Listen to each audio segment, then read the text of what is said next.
And we're back to learning HTML, and this time I'm going to show you the th tag.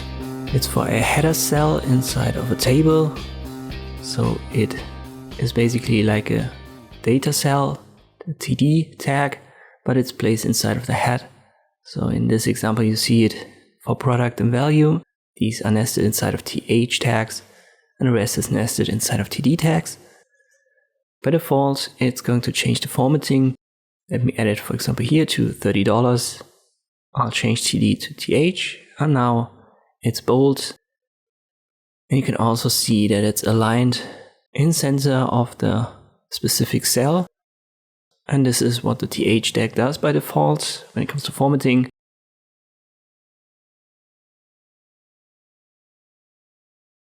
As I've said, it should be nested inside of the table head. So right here where I have product and value, it's nested inside of the t head element.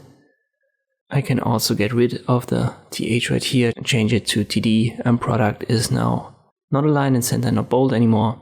There are now specific attributes for this, but as always you can use the global attributes.